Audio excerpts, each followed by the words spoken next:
everyone. Welcome to BigTent. We are an inclusive and collaborative community empowering women to take action, protect our democracy. And we are thrilled to welcome court experts Stephen Vladeck and Dahlia Lithwick tonight. We have a lot to cover. Recent Supreme Court decisions, including, of course, the independent state legislature case, the court's ethics or lack thereof, what kind of reforms might help, and the shadow docket, what it is, what it portends. And we're very fortunate to have excellent guides through this thicket. Stephen Vladeck is the Fed Courts professor I wish I'd had. He holds the Charles Allen Wright Chair in Federal Courts at University of Texas School of Law, and he's the author of the bestseller, The Shadow Docket, which is fantastic.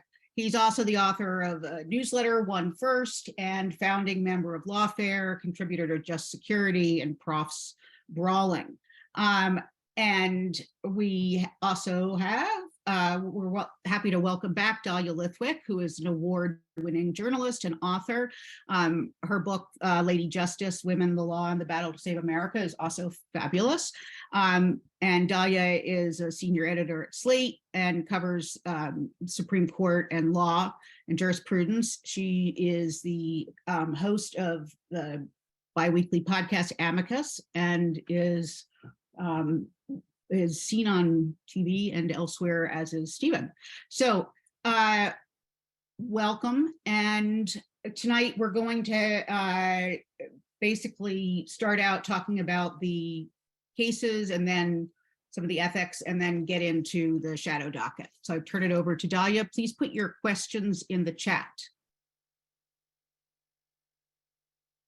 So I want to say thank you to BigTent for having me back. And I want to say congratulations to Steve on a really, truly phenomenal book that was almost impeccably timed, Steve, for this moment when everybody's trying to figure out what's happening behind the scenes. And I think what we thought we would do, just because folks may have noticed there's been kind of a lot of news in the last couple of days.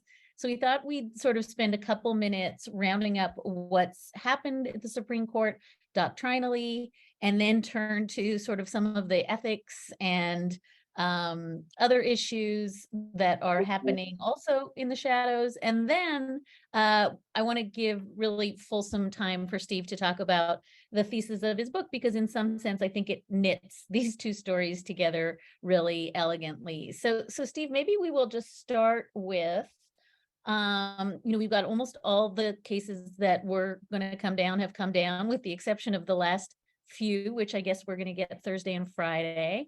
And I think I want to ask you if you're at a place yet where you can sort of identify one or two big themes that make this term maybe different from last term, maybe different from what you expected. Sure. Dahlia, thank you for doing this and for taking time from your crazy busy schedule. I can't think of that many people who I know are busier than I am, but I know Dahlia is one of them. And thanks to BigTent for doing this event. You know, Dahlia, you sort of hit on this already before the program started. I think the biggest theme of this term, and it's going to be true really no matter what happens tomorrow and Friday, is how much it's not last term. And what I mean by that is, last term was, from a progressive perspective, basically as categorical a wipeout and as meaningful and significant a wipeout as I think progressives had experienced at the Supreme Court since 1936. And I'm not being facetious. Like, I mean 1936 specifically, 86 years. And a lot of that was because you had this confluence of very high profile, very ideologically charged, very agenda-driven cases, Dobbs, Bruen, Western University's EPA.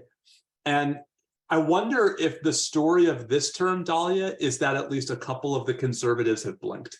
And have blinked not because they're less committed to the agenda, not because they're less committed to their methodological whatevers, priors, I guess, but because of the, forgive me for being a little crass, but shitstorm that their colleagues have stirred up, and that reporting about their colleagues has stirred up. And so I think, even if the affirmative action cases come out the way that I know and I suspect you expect them to, with the court, pretty much putting the kibosh on race-based affirmative action in higher education. And frankly, even if the student loan program gets struck down, which would require a pretty remarkable holding about why anyone gets to challenge it, I still think the moral of this term is that there's not a middle on the court, but there is a sort of median group of justices who are meaningfully distinguishable from Thomas, Alito, and Gorsuch. And that group is, the Chief, Kavanaugh, and Barrett. And I think that's manifesting itself in all kinds of cases, big and small. Not that they're voting for progressive outcomes, Dahlia, but that they're avoiding the big, ugly conservative results that I think a lot of us had feared.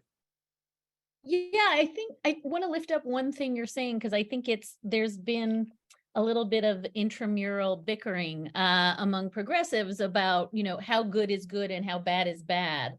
And maybe it's just worth re-upping the idea that a lot of the cases that have gone well for progressives went well by not being disasters. In other words, they're kind of status quo cases, right? The Indian Child Welfare Act wasn't gutted. Section 2 of the Voting Rights Act wasn't gutted. The completely lawless, ahistoric, and insane independent state legislature doctrine is not a thing. But those aren't net wins.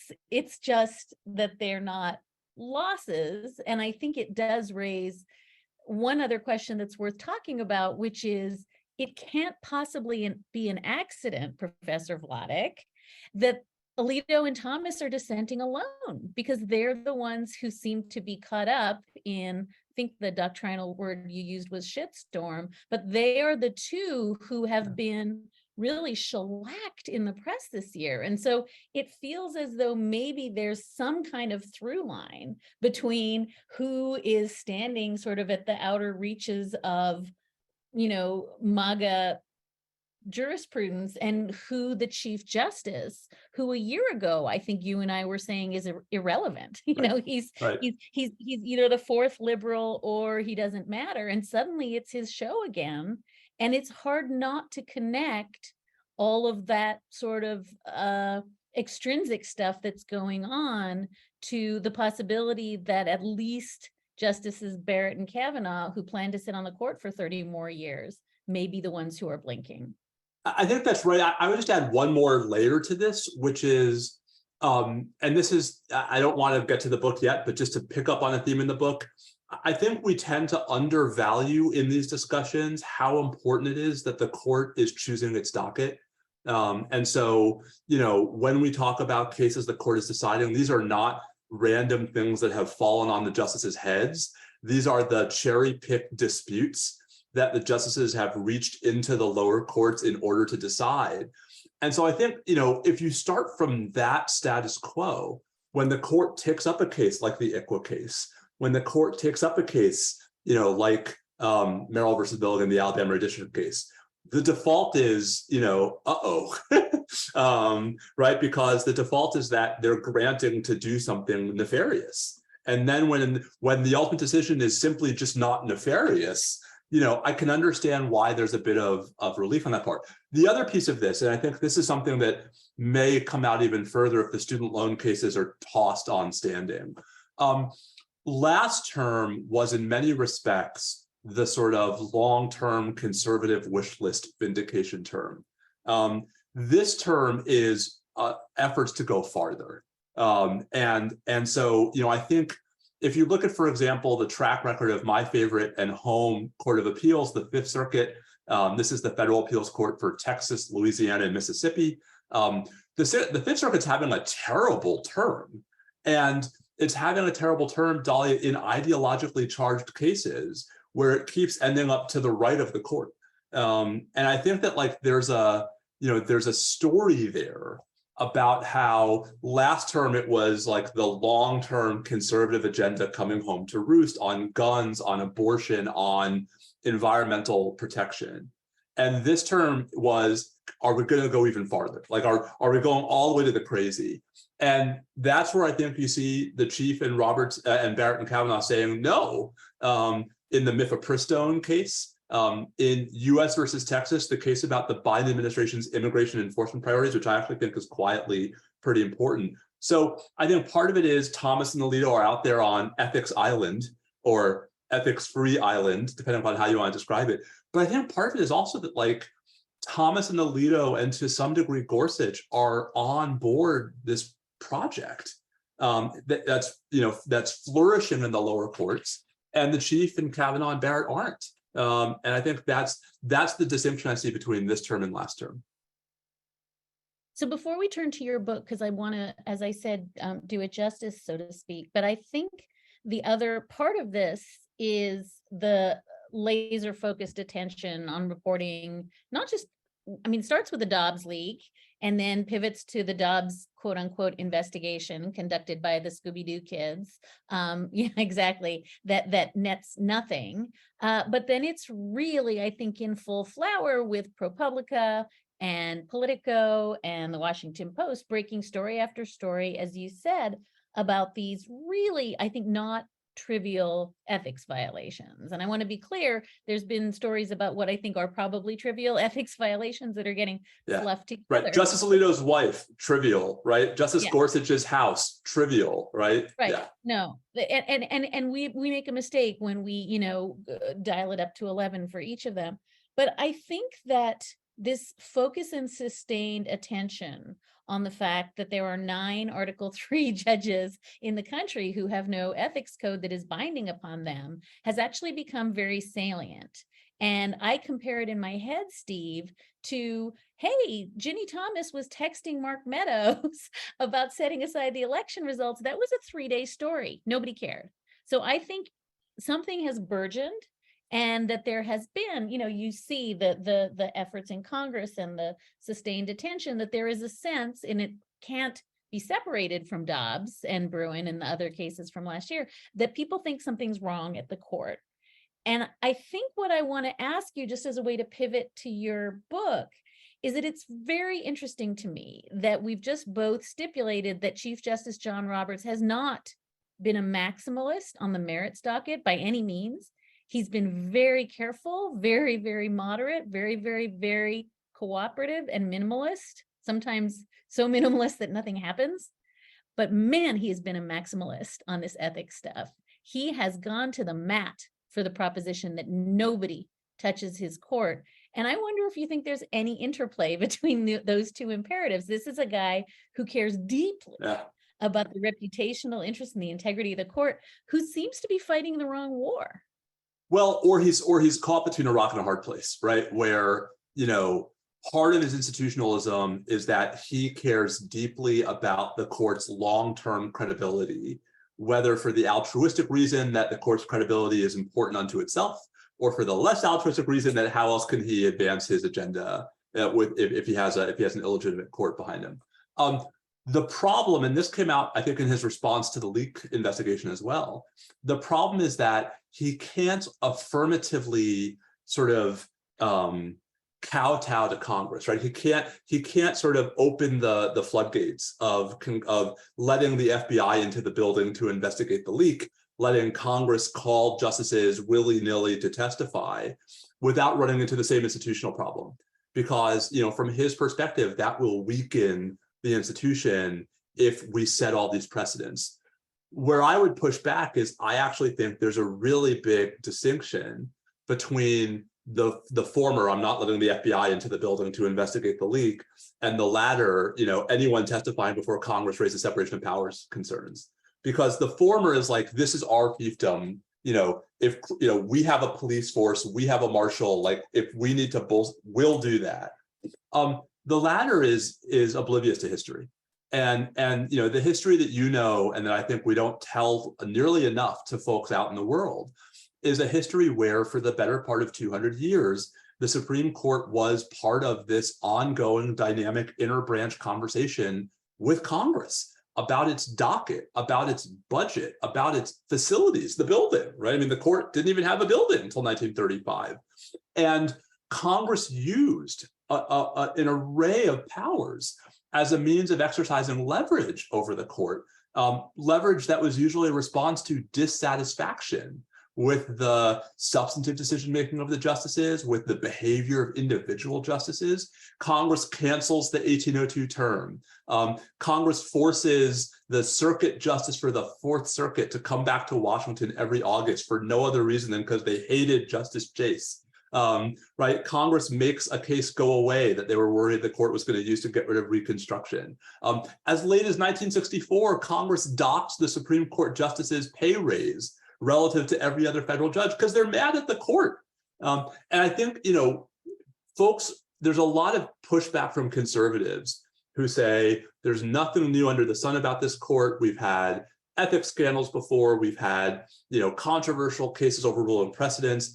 To me, what is unique about the moment we are in is just how unaccountable the court is and how unaccountable the court believes itself to be. And that is a radical difference from any prior moment in American history on both axes, right? That they're not actually accountable and that they don't believe themselves to be accountable. And I think that's a big part of the ethics story, why Thomas and Alito can act, can sort of, instead of any kind of conciliatory tone or apology for clear violations of existing rules, why they can sort of dig their heels in the sand and say, take this op-ed in the Wall Street Journal as my response. It's why we're not seeing, any real sort of move to, moderate on ethics at all. And I think, Dahlia, to me, that's of a piece with the shadow docket story, because what it's about is it's about the Supreme Court having complete control over every facet of its existence, and having this mentality that it's no one's business but theirs to decide how the court's going to be run. Okay, so this is the kind of gravamen of the book. Now we've reached the sort of beating heart of Steve's book, The Shadow Docket, which I think if you haven't engaged with it, you think it's just the kind of sliver that became fashionable to bellyache about 2 terms ago when the court was doing stuff on the emergency docket late at night, unsigned opinions. But as Steve just said, it's so much more. And I think that is a really useful frame, Steve, to sort of explain the thesis, because it's not just the learned helplessness of, other branches of government who are now somehow have gotten themselves into this Patty Hearst moment where they just say, we're in love with our captor because we can't do anything. We'll just sit here and take it.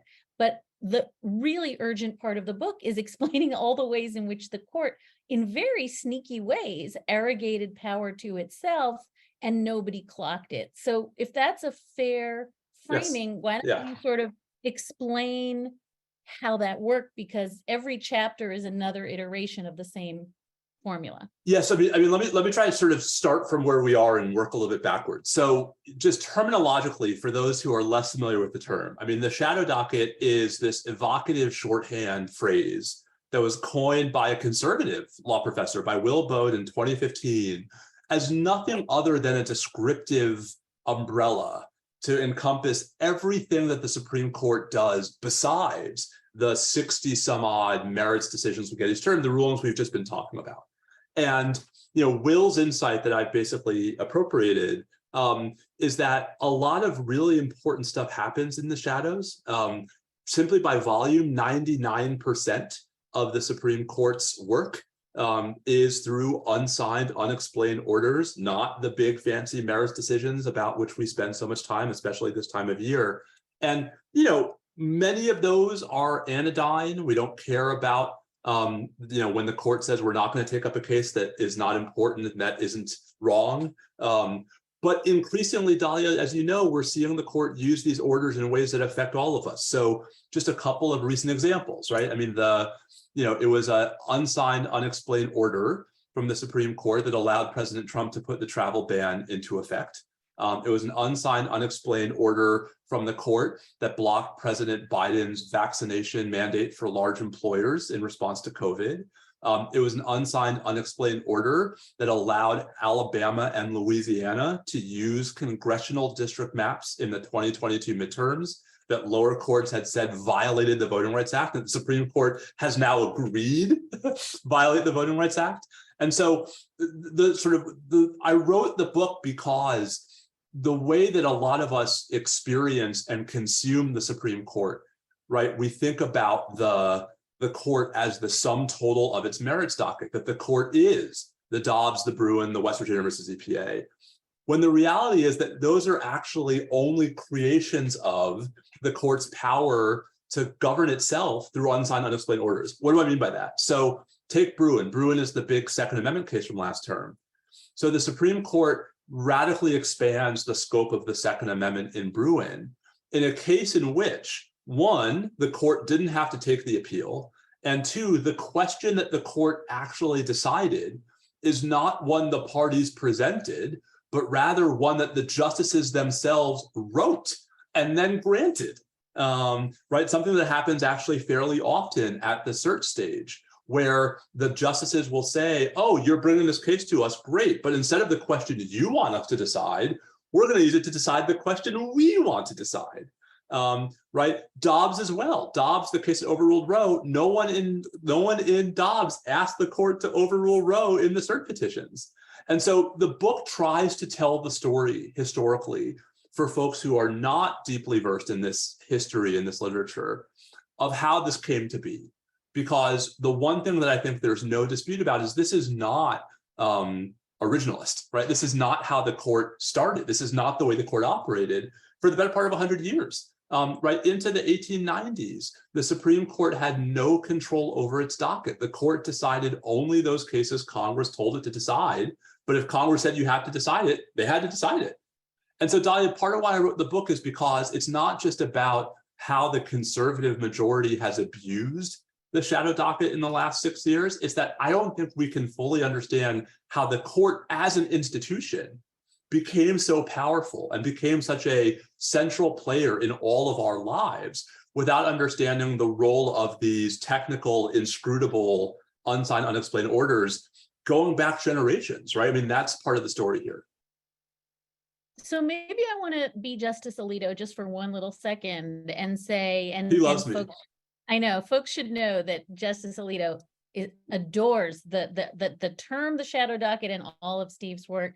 And that was bitter sarcasm on my part. But I will say, just to be provocative, you know, his response to the sort of uptick in criticism around the shadow docket is, but we've always had an emergency docket, and these are emergencies. And it's not my fault that we had COVID emergencies. It's not my fault that we had immigration emergencies. It's not my fault that, you know, all of the things, SB 8, you know, it was an emergency. What were we to do? So we decided it at midnight in an unsigned order. And so will you just try to kind of, and I'm just being cheeky, but try to sort of parse out the benign, you know, and I know this sort of gets to your death penalty chapter, but there's a benign version of needing an emergency docket, and then there's a pernicious one.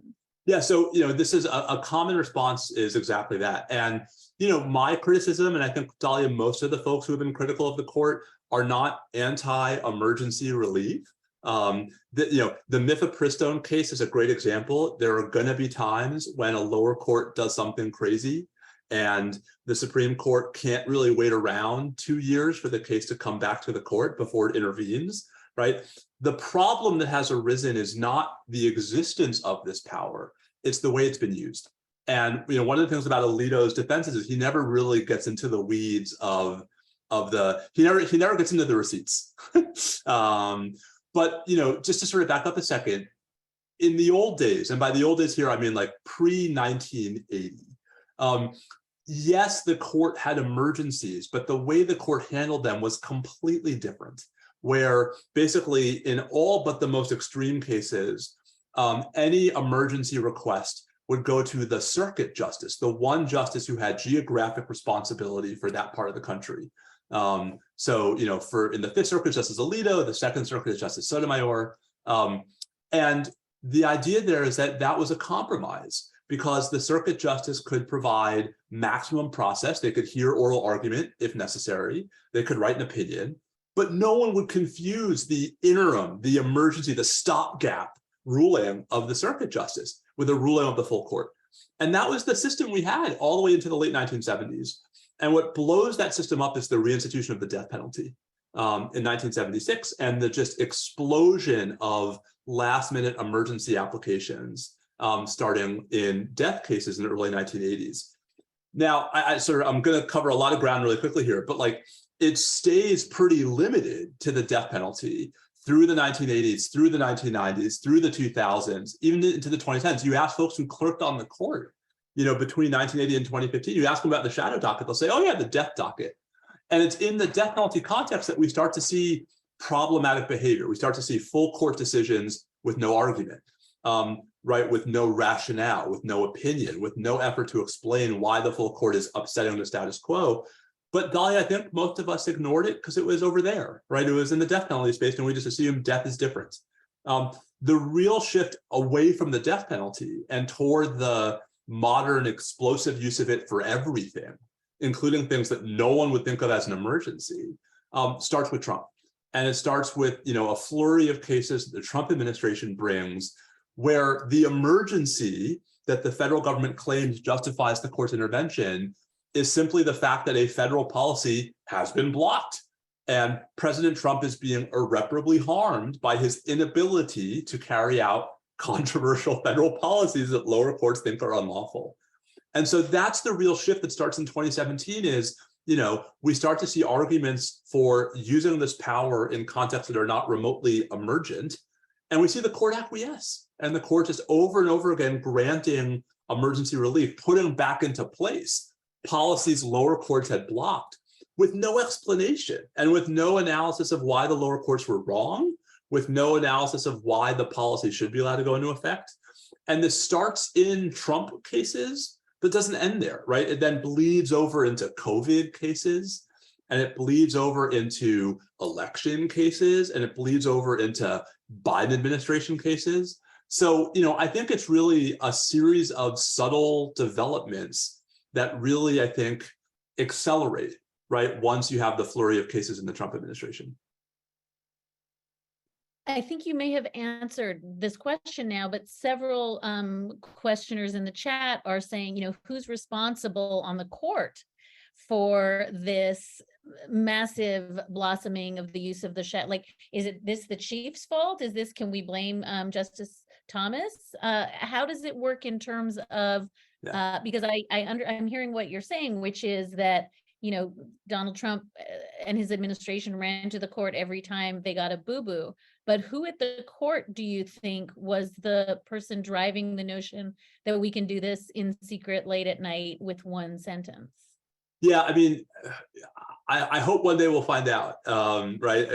For now, we can only speculate. So at first, right, the Trump cases have a tendency of splitting the court right down conventional ideological lines, where you see a 5-4 split with the conservatives often voting for relief and the 4 Democratic appointees often voting against it. And then, Dahlia, something really strange happens, right? So Justice Kennedy retires in 2018 and is replaced by Justice Kavanaugh. And all of a sudden, a lot of these cases are still 5-4. But now the chief is joining the Democratic appointees. And so John Roberts actually, I think, is the first one of the conservatives to think that maybe this has gone too far, right? And so he's the first one to actually join the liberals in denying a bunch of these applications, first in Trump cases, and then in the early COVID cases. And so where things really start to run off the rails is when Roberts is no longer the median vote.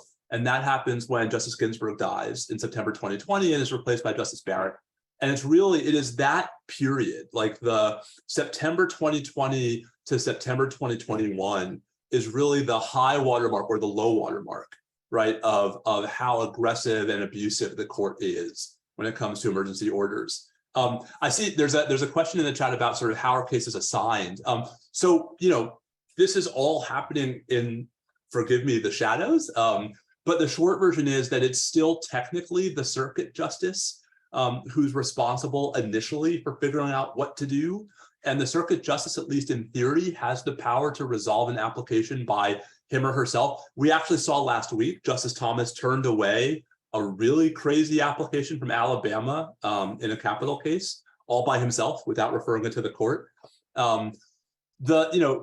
The norm that has shifted in 1980 is the court started adopting a practice where no matter which circuit justice gets the case first, if it's remotely contentious, if there's even a chance it's going to divide the justices, it gets referred to the full court. and gets voted on by all the justices as if it were a merits case. And that's the shift that really starts the modern era of the shadow docket, because it comes with no shift in the norm of full court orders being unsigned and unexplained, whereas circuit justice rulings were usually argued and explained and had lots of process. Maybe before I want to get to fixes, because I think people want to hear, you've described a kind of terrifying runaway train. Before we get to them, I think I want to ask you to tease out, in a world where it's still a decision of the court, when the court says, the maximum occupancy rules in COVID violate the religious freedom of worshipers, and that becomes the holding of the court, there's a huge problem, it seems to me, not just with the fact that, these are dashed off on the back of napkins, but that then you have lower court judges who are trying to make sense of some of these orders that are one sentence, and we're not sure even what the holding was. And so in a sense, I think, just to sort of make this very concrete, because I think the idea of the shadow docket can be abstract, a court that is given limitless power so long as it shows its work is not showing its work. I mean, that's the problem. And just to sort of, not put the point too finely, the court itself has historically taken the view that its legitimacy comes from its ability to provide principled justifications for its decision-making. And the idea, I think, was actually fairly well captured by Justice Barrett in a speech last April at the Ronald Reagan Presidential Library, where she says, the idea is not that you're going to agree with our principles, but that you're going to agree that they are principles. And that, that's what separates us from politicians, that we're not just voting up or down on legislation. We're actually explaining why this result is compelled by the relevant legal analysis. And Dahlia, when you have, when all you're doing is small impact, insignificant orders that don't affect anybody, you can understand the temptation to not explain why you're not changing anything. But when you have the court intervening in ways that have massive downstream, that affect millions of people, that affect, which party controls the House right now, which is not an unreasonable reading of the 2022 election cases, and the court is still not explaining itself, that becomes a huge problem for two reasons. One, it deprives everybody who matters of guidance, and of every sort of, lower courts don't know what the rules are, government actors don't know what the rules are, right? I mean, it's all sort of a piece with that. But two, it makes the court look terrible, because if it turns out that the best predictor of how the court's going to rule in these applications is the partisan valence of the dispute, as opposed to some neutral legal principle, if it just so happens that these unsigned, unexplained orders have this tendency to favor Republicans and hurt Democrats, then you're actually leaning into the problem. You're leaning into the charge that these are just politicians in robes. And just to back up 1 second, the only reason why we give unelected judges this much power is because we expect them to behave responsibly with it. And we expect them to exercise that power judiciously, not, Dahlia, as you or I necessarily would, right? Not to rule the way you or I would, right? But just to do what judges do. And, when you're issuing rulings that have massive real world effects with no explanation, that's not what judges do. And that's, to me, actually part of why what the court has been doing in the shadows is almost worse than even the most troubling of its merits decisions. Because, say what you will about Dobbs or Bruin or West Virginia versus EPA or whatever your hit list is of terrible decisions by the Supreme Court, at least they're decisions. At least there's opinions in them. And, that's what we're missing here. Let's talk a little bit about, we've probably hyper-focused a little too much on the narrowest version of the shadow docket, but I think as to your more global description of the problem, Steve, which is there's just too many powers that the court has granted itself, and there's too little checking, and the court is more and more apt to view itself as unneeding of checks. Can you give us a little laundry list before we turn to the questions of some of the things that you think would be low touch, high impact changes that could be made so that the court returned to this kind of good old-fashioned life of writing cert and following instructions? Yeah, I mean, there's a, sort of the lightness of the touch sort of is a variable here. So just, the lowest hanging fruit here would just be for the court to internally commit to providing even a modicum of explanation anytime it's going to grant emergency relief. And so what that means is if the court is going to stay or freeze a lower court ruling, if the court's going to reach out and enjoin some state or federal policy while a case works its way to the court, it doesn't have to tell us why. They don't have to write 80 pages. I mean, the CDC's eviction moratorium, the court wrote, I think, 10 pages. And I actually thought they did a pretty good job in that, like an outlier example of the court doing it right, even if I disagreed with its analysis. So I think the very top level is committing to providing an explanation, because that is at the heart of what judicial power is supposed to be. Beyond that, Dahlia, there's a story here and there's a conversation here about just sort of what the justices are doing with these kinds of emergencies in the first place. And so, a sort of slightly heavier touch, right, which would probably require, if not the justices themselves, then Congress, would be, recommitting to the idea that emergencies are emergencies, and that it's not an emergency just because a government policy has been blocked, right, that irreparable harm requires some kind of showing that, like, something terrible is going to happen in the interim. That would be nice. But more fundamentally, and I think this gets to a bunch of the questions in the chat, I think the real breakdown here is structural and not specific. By which I mean the real breakdown here is not, any one small piece, but rather it is the just sort of disappearance of Congress. I hate to pull sort of the law professor must quote the Federalist, but law professor must quote the Federalist, right? Madison says the way the separation of powers is going to work is ambition must be made to counteract ambition.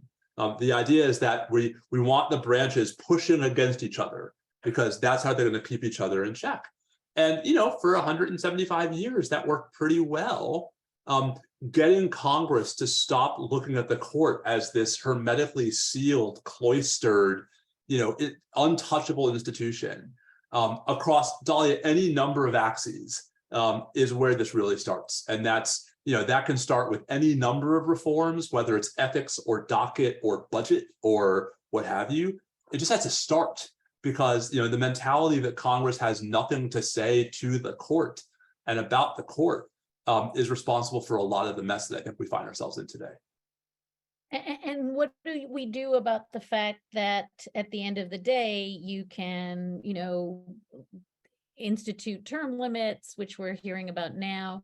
You can, strip jurisdiction. You can do all the stuff that Congress has historically done, and the court will pass on it and say it's unconstitutional. In other words, the same John Roberts who says, I don't have to testify because there's a separation of powers problem is going to be the 9-0, ruling that you can't touch us because we're hermetically sealed. Then, that will be, I think, the fastest way to the court completely delegitimizing itself. Are there some things Congress could pass that the court would strike down and wouldn't provoke that reaction? Sure. But if Congress actually were to do, Dahlia, limited things that are things Congress has done historically, and the court were still to strike that down, then we go back into the same feedback loop. And at that point, the court is basically putting itself on the chopping block. Just one historical sort of episode, I think, really helps to put this into context. I think folks are generally maybe loosely familiar with FDR's court packing plan. This was, after his landslide re-election in 1936, FDR proposes adding 1 seat for each justice over the age of 70. Just remarkably, that would give him 6 seats and a new majority on the court. The conventional wisdom is that the court packing plan failed because Congress, even Democrats on the Senate Judiciary Committee, pushed back, and the plan just sort of was killed by members of his own party. Dahlia, at least in my con law class, I teach that the plan succeeded beyond its wildest dreams because FDR basically held a gun to the court's head and the court blinked. Right? Justice Owen Roberts' famous switch in time, even if it happened before the plan was formally introduced, right? The court moves in response to, or at least at the same time as FDR is putting pressure on them, Dahlia, because at least at that moment, the court understood that they would lose that fight. And that they would rather, they'd rather keep 9 justices with jurisprudence that was more agreeable to FDR than allow FDR to win so overtly. Like, we're not there yet. I don't think this is a political moment that looks remotely like 1937, but getting us into that way of thinking, right? Thinking about sort of political leverage as a way of pushing the court to moderate its behavior, I think is something that, we ought to talk more about, because it's not about nuking the court, right? It's about reminding the court that they are capable of being nuked. And those are 2 very different things. It's so interesting. I've been thinking, particularly after the last 2 weeks and the switches in time that we've been seeing, that I wonder if we're not seeing a baby version of, the blowback to FDR's court packing. And the other just parenthetical note, I totally agree with you. The court packing plan was bad for FDR. I think it, took him from being one of the most cherished and beloved presidents to, at least for a while, deeply maligned, but it was extremely good for the court. Yeah. And it tells you all you need to know, that we tell that as a story of failure because we think that the court is untouchable. It's really like we've derived completely the wrong principle. There's an interesting question. Kitty Douglas is asking, are you surprised how SCOTUS has rejected Trump's 2020 election cases and all the ways that Trump has not been a big winner at the US Supreme Court, given that, I think you started, and I think you're correct in saying, the rise of the shadow docket in some sense comes along with the rise of Trump's idea of emergencies. Trump actually doesn't fare well in the No, he gets crushed. Trump's record on the shadow docket is terrible. And I think this goes back to something we were talking about earlier, Dahlia, which is, at least when it comes to the Chief and Barrett and Kavanaugh, the daylight between them and the MAGA sort of legal universe at the moment is pretty big. Which means, right, so where that distinction manifests is Trump, the president, does well, right? So Trump's policies, the court used a ton of unsigned, unexplained orders to let President Trump carry out very conservative policies for years on end without ever actually upholding them. But Trump, the person, does terribly. And that was both on the shadow docket and the merits docket. He's lost every single one of the cases about him personally, about his records, about his finances, about his archived documents. And they haven't been close. And I think, Dahlia, that's a reflection of, sort of I like chafe at calling it the middle of the court, but just sort of the institutionalist conservative part of the court versus the, sort of will do anything for the current Republican agenda part of the court. And I think that's, how do I put this delicately? That gives me at least a little bit of faith, right? Going into the 2024 election cycle, that this is not a court that's necessarily going to be in the tank for a candidate Trump either. No, I think that's right. I often think that if you look at it in the sort of, MAGA schema, there's Steve Bannon justices, and then there's a bunch of pro-corporate, justices who want democracy fundamentally to work. And I think that we could certainly, I feel comfortable at this point putting Justices Thomas and Alito much closer to the kind of burn it down, burn it all down. I think that, this is a long-standing theme for both Chief Justice Roberts and Kavanaugh, that the reason business wins all the time is because they really like a democracy that works for the wealthy. And there's a bunch of questions in the chat. I'm just going to read one from Gail Shields Miller. Is the change in SCOTUS due to the money corporations and big businesses are pouring into politics and the court? In other words, is the shift that we have seen in the court a result of the sort of open spigot post Citizens United? And some of the stories that we're seeing now, maybe this is a way to ask a question I wanted to ask, which is the court's definition of corruption is so cramped Yeah. that you would have to walk up to Clarence Thomas with big, like Scrooge McDuck sacks of money and demand something. That this is not corruption the way the court defines corruption, but it is fairly clear, I think, that big money is shaping everything. Can you kind of answer all the people in the chat who are asking how distortive big money has been?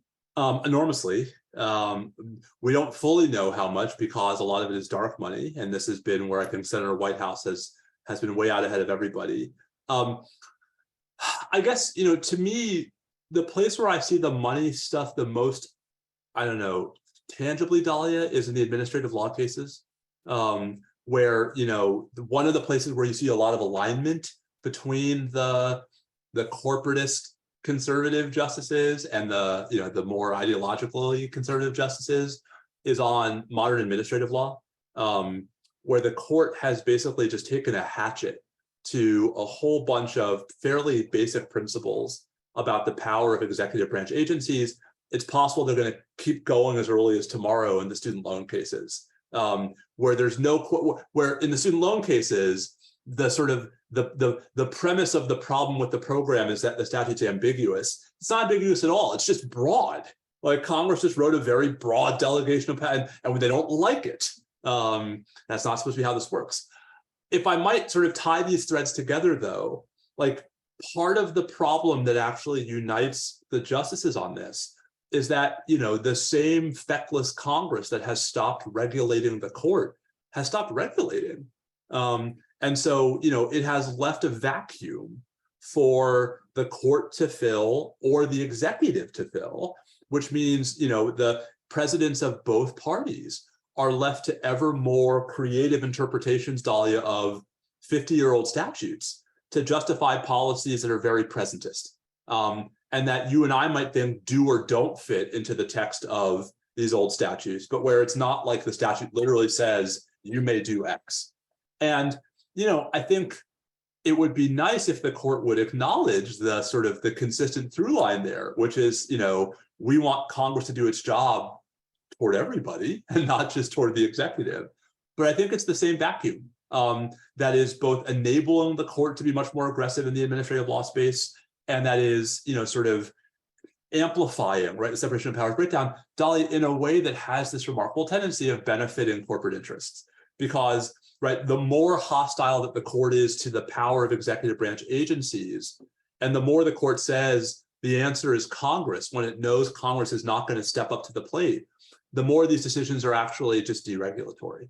And where the real through line in whether it's the major questions doctrine, the non-delegation doctrine, the fall of Chevron deference, you know, you name a sort of technical administrative law topic, they are all deregulatory, which I think is where you see all these threads coming together. There's a whole ton of questions about court packing, and it's outside the scope of your book, but it's certainly, I think, top of mind for an awful lot of people. You and I both have agreed, I think, quite zealously that the threat of court packing can be quite a bludgeon. What do you think about the possibility of adding a bunch of seats to the court? So this is, you know, everyone's been enjoying this talk so far, and now they're going to hate me. So I am the rara avis. I am a progressive who is vehemently anti-court expansion, and that's for two reasons. So the first is just very realpolitik. If Democrats at some point when they control both chambers of Congress and the White House somehow add 4 seats to the court, there's no way in hell Republicans won't, the second they are in the same position, add 6. And then the Democrats, next time they're in that position, will add 8. And in, you know, 30 years, the Supreme Court will have 41 justices and no legitimacy, because it will just be so obvious that it is a tool for exercising power by whoever's currently in charge. That to me is no way to sort of run the railroad. The broader reason why I'm anti-court expansion is a little more subtle, but it ties back, Dahlia, to the thread of our conversation, which is, I think the more we talk about who the justices are, the more we're missing what the real problem is, which is a lack of accountability. You could have a better court with 9 unaccountable justices if the justices were better models of accountability, if they were willing to voluntarily, right, hold themselves accountable. We've seen Justice Kagan, for example, starting to explain her recusals, which is a very small but I think significant step toward voluntary accountability. But the reality is no number of justices can impel Congress to actually do its job. Right, that has to come from the legislative branch, not from the judicial branch. And so to me, it's both that I think it's a very myopic solution that would only harm the court in the long term. And it's, getting at the wrong problem, which is, we've become persuaded that the problem is the composition of the current court, as opposed to the complete unaccountability of the current court. It might be idiosyncratic, but I'm of the view that it's more the latter than the former.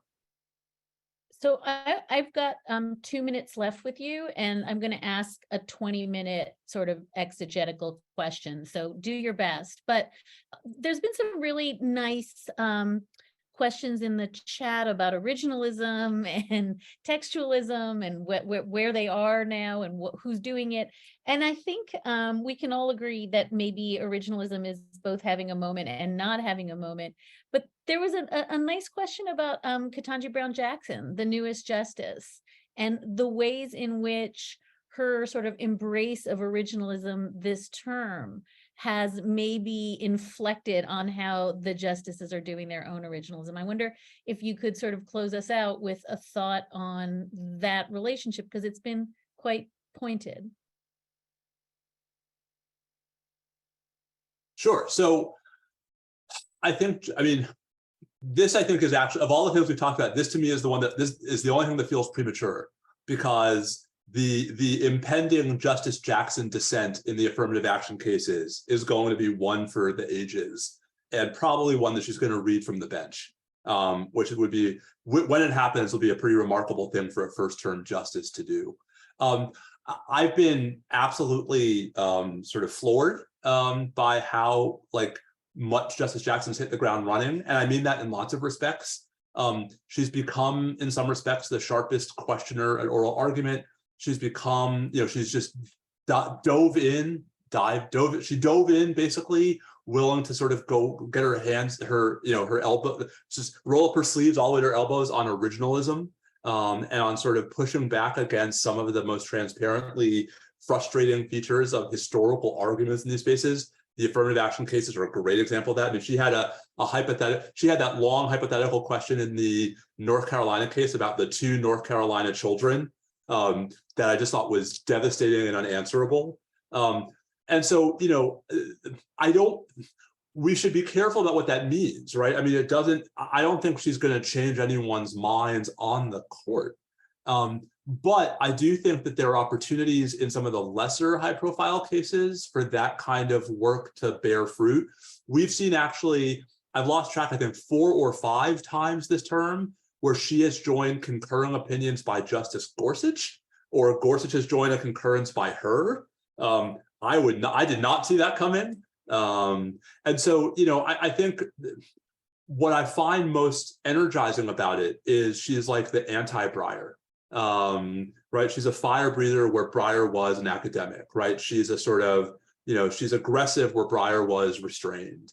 And I think that that's going to be, very, very visible if the court does what I think you and I both expect it to do in the affirmative action cases.